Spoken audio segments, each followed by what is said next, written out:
Thank you. Long final, obviously there, now you're in Rome. Your thoughts on coming here? Well, for sure, life on tour, it's pretty crazy, being in Madrid and like packing straight away after the final and going here. But I'm happy to be here because I love this place and I already practiced today in the morning, so so it's fun and for sure it's a challenge to adapt, but it's nice to have programs like that.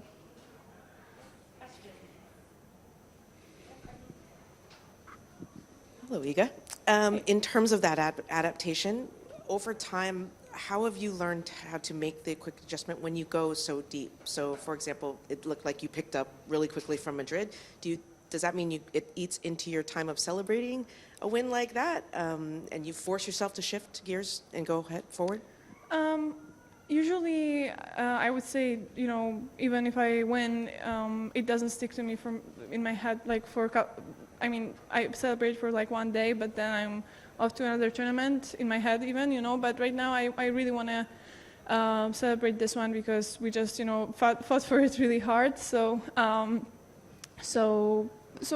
I don't do that on like purpose. I don't think it's gonna matter because these first 2 days in court, you can kind of I would say I'm giving myself time to play tennis more relaxed way, not think about playing matches or points because really we don't have time to rest properly. So you also have to use these days, and I treat them a little bit like days off. I only try to focus, to get used to the bounce, and that's all, honestly. But I try to use this time as a reset, as well. So, but I'm not forcing it. Yeah. Hi, Iga, again.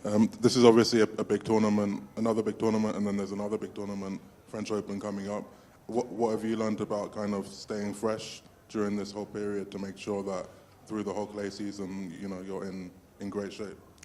Well, I'm not expecting myself to be fresh, but truly, like when I came to Madrid, I was more tired, at the beginning of the tournament after Stuttgart than I was actually, before the final. So it really depends how the matches are going to look like, and I know that if I'm gonna stay longer in a tournament, I might have also some days off when I don't even practice. So we're trying to plan it differently than last seasons because we are aware that these tournaments are longer and it's not possible to have days off before. So sometimes you need to have them during. But also it's that kind of approach that we're still trying to figure out because we never actually did it. I always practiced in between matches. But no point to like. My coaches are planning it, but no point for me to focus on that because I want to win first matches and we'll see what's going to happen afterwards.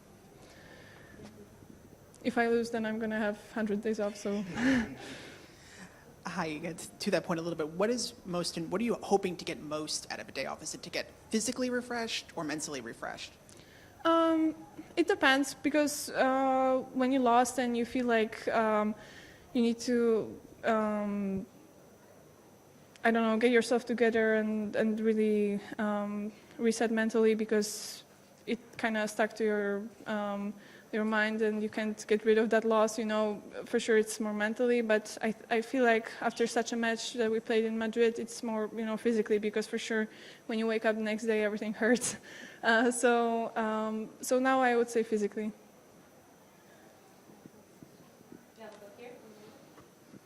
You have already won 2 times here in Rome. Last year you lost in the quarter, but you were injured. And what do you like more, the tournament or the city, the food? I don't know. Oh my God, I love the food. I was literally just eating for the last 2 days. So I don't know. I love this tournament. I love the vibe that it has. The courts, nature that is everywhere, and fans as well. It's pretty crazy here usually with the fans. They're loud and they're everywhere. But I also like the fact that I really just I know these courts. I feel comfortable here because I know every place and every corner. So. And you can see also that it's improving a little bit. The locker rooms were renovated for us, so that's I would say it's much more comfortable now than 3 years ago. Hi, Iga. I know you're a big Rafa fan, and we're coming up to the end of his career. You, like him, have created a great legacy in Paris.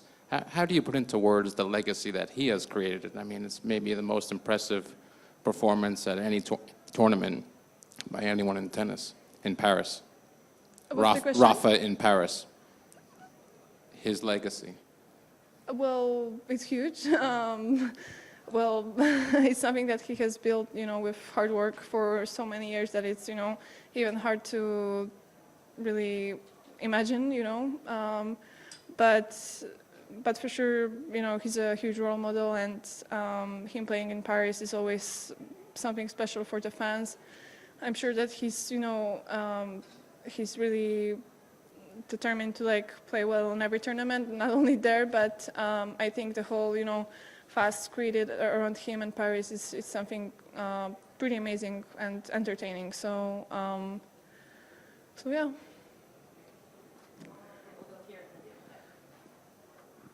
Hi, Iga. Hi. We see many injuries in the ATP Tour for the top players. You see Yannick, Sinner, or Medvedev, or Alcaraz. Now that the circuit is on clay courts, do you think that now the tennis on clay courts is so much demanding for the physique that more than the past? Well, I think overall sport is more demanding because we play faster. On the other hand, we really focus on getting our physicality better. So sometimes you have more prevention because of that. But on the other hand, everybody is stronger. Everybody is moving a little bit better. So it's also harder to win matches. It's hard for me to compare ATP tennis on clay and hard. I'm not, that kind of specialist actually in terms of analyzing to know why they have injuries now. But maybe on the other hand, it's just a coincidence that it happened, during only a couple of days. But I think overall the tour is getting more and more demanding because of the length of the tournaments and all these mandatory rules. Both on ATP and WTA, so we'll see what it's going to bring in the future. For sure, scheduling wisely and planning is going to be more important. Sometimes, even passing some tournaments that are important for you to be ready for, next one. So yeah, we'll see. Thank you. Hi, Iga. I know you've been very busy with everything, but I'm curious if you found the 2 or 3 hours that one needs to visit the Tortured Poets department and what you think of that album. Oh yeah, I listened to it straight away after Stuttgart. Well,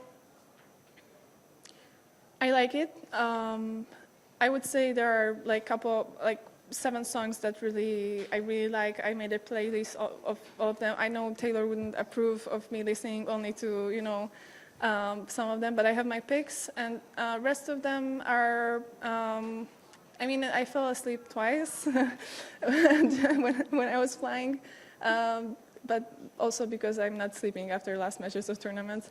But I have my picks. The other songs are I feel like the words are so complicated that she focused more on that than the music itself. So it's less like poppy, and there's not much beat or whatever. It's just I feel like the melody is kind of adjusting to the words, if you know what I mean, rather than it's but it's just my feeling. I don't know what she focused on. She always focuses on lyrics, so it's hard to say. Sorry, my answer is too long. But I like it. Totally different vibe than Midnight's. I most like the songs that are kind of leaning towards the vibe of Folklore and Evermore. So I would love her to come back to that. But on the other hand, she said in some interviews that these 2 albums weren't really about her, so it's not her style. If it's not about her, and her experiences. So if you don't have a top 30, what are some of your top 7? And do you prefer the Antonov or do you prefer the Dessner productions? Well, I'm not sure who's producing these ones, but it's So Long London, The Alchemist, and the Albatross, the Sam, Chloe, Marcus, something. Sorry, I don't remember the title. And the one with Florence and the Machine and Post Malone, obviously. And a couple more. Yeah. Sorry. Perfect, thank you. I mean, now I'm gonna get hate that I don't remember titles and I'm not a real Swiftie. I'm sorry, guys. I'm not the best kind of Swiftie, but I like Taylor anyway. Don't judge me. Good about it, Alex. Yeah, and then Tony, yeah. Hi, Iga. Another Taylor Swift question. I was wondering if one of the songs that you liked was I Can Do It With a Broken Heart, because Sorry, I'm not hearing. I Can Do It With a Broken Heart on the new album. Oh, yeah, that's another one. I was wondering whether you identify with it because it's about the pressures of being a public figure and having to go out there and perform even though you're not necessarily always... Only tennis broke my heart a couple of times, so I can relate sometimes. Tennis can be heartbreaking, and then you have to go on court and play again. So, yeah.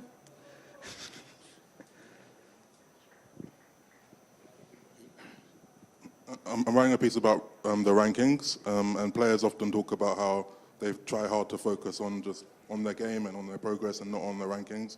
I'm curious just how easy or hard is that, particularly at the beginning of your career, to not look at rankings, to not attach like your thoughts on your progress to what the number says next to your name, and also just how weird is it to have a number next to your name? Well, I think because of the fact that we're pretty solid, and it's not like I'm fifth and then I'm first. It's not. There are not a lot of changes in this top 3, top 4 area. I think because of that we can actually focus more on the progress. I think from my perspective, so it's not hard for me to do that because honestly we're kind of busy doing that and practicing and working on technical stuff. So, but for sure. Last year, I felt that I didn't start the season well. I won Doha, for example, but it was 500. So I felt like I'm not in good position in terms of the rankings. And if I'm going to stumble, during the season later, I may have, I may be in trouble of, keeping world number 1 as I actually did. So, but this year I feel pretty comfortable because I felt like I played well and I just want to enjoy, honestly, being on tour and not put, too much baggage on my shoulders because we have to survive till November, so there's no point of doing that. And how was it at the start of your career, when you were first? Honestly, it was so smooth that I never had to worry about that. I remember I was looking at my top ranking and I was excited and I always posted that on my Instagram that, hey, that's my new WTA ranking. But when I look at it now, it all went so smoothly that I didn't really have a moment where I kind of stopped, Honestly, the first moment is where I stopped and there's no way of progressing is kind of right now in the rankings. So that's why you need to focus on progressing as a player and not look at the numbers. All right, last one. Yeah. Mogę zapytać po polsku? Shall I ask in English or Polish? Polish? Polish. Oh, okay, yes. There's that for English. We'll do one English, yeah, and then Polish, and then just a couple in Polish, yeah. We'll have time. Sorry, I didn't realize it was Polish, yeah. Iga, just a quick question about the cover, the L cover today. I presume that you're pleased with it, but in terms of having, leaning into that seemingly side of yourself more recently, how comfortable, how long did it take for you to get comfortable in kind of the duality of on-court Iga that we kind of all know, and then this kind of more glamour side of things? Honestly, it was great because I really had fun. I would say posing wasn't easy at the beginning, but I had like a coach on set that kind of showed me what to do, and then it got easy because we're kind of used to repeating movements even on court, so I kind of used that to pose a little bit better, and at the end it was great. I was like doing weird stuff, and then on the photos it appeared so nicely that I was like, oh my god, it feels weird when you're like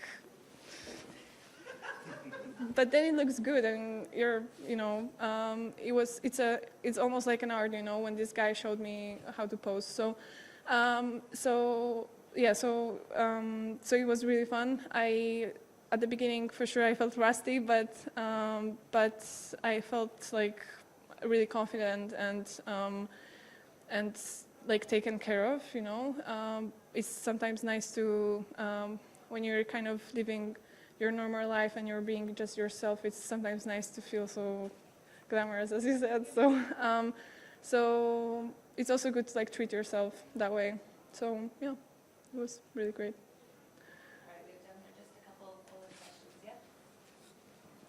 Polska Agencja Prasowa. Dzień dobry. dobry. Przede wszystkim chciałabym zapytać, czy rozmawiałyśmy o tym przed rokiem, czy świątkomania bardziej przeszkadza niż przed rokiem czy 2 lata temu? Czy to jest jakiś element, który nieco zakłóca życie? I drugie pytanie, czy obawiasz się pogody, bo czarne chmury zbierają się nad Foro Italico? Najpierw odpowiem na drugie. Myślę, że i tak pogoda będzie lepsza niż w zeszłym roku, bo w zeszłym roku pamiętam, że w ogóle spędzałam tutaj 5 godzin czasami czekając na swój mecz, bo padało, czasami mecze były odwoływane, więc miejmy nadzieję, że w tym roku będzie lepiej. Zresztą prognozy no, faktycznie pokazują deszcz, ale nie taki całodniowy, właśnie jak rok temu. Więc zobaczymy. No, jest to coś, na co człowiek się nie przygotuje i po prostu trzeba w danym momencie bieżącym się dostosować.